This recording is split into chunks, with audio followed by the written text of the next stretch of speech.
Hello and welcome to Andre's YouTube vlog for October 8th, 2011.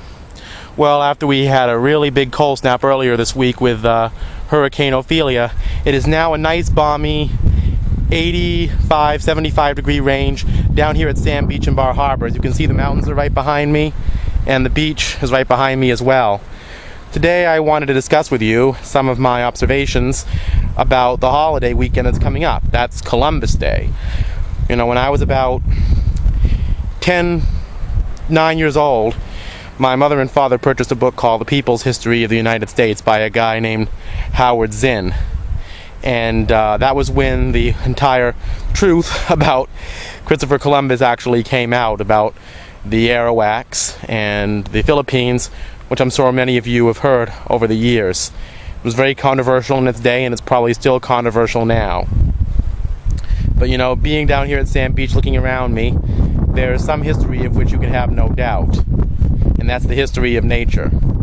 You know, spring is the beginning of life, as it were, you know, with the trees budding and blooming, and autumn around here is kind of the end of life, with leaves coming off the trees and everything, circle of nature and all that. But you can look around you here, you can see all these trees, all of these mountains, and you can start to realize that these are actually quite a lot older than I am, and their basic service is to exist, not to exist, and then to exist again. They build themselves down and then build themselves back up again. Well, humans don't tend to do that. When we're gone, we're gone. So the important thing is to cherish our life, all of it, while we're here. It's kind of like that with the seasons.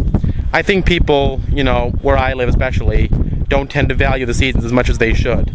They complain when it's too hot, they complain when it's too cold. Maybe it's that way everywhere, I'm really not exactly sure. Or they complain about history being a certain way, or history being a certain other way. But the fact of the matter is we're all here now, and whether or not Columbus went to America, exterminated the Arawaks, or whether or not these trees were put here by some great divine force, or whether it's just the cycle of nature going along, and Darwin and all of that, you know, we should just appreciate things as they are and, you know, accept differences. Whether it be something as simple as a tree or something as complex as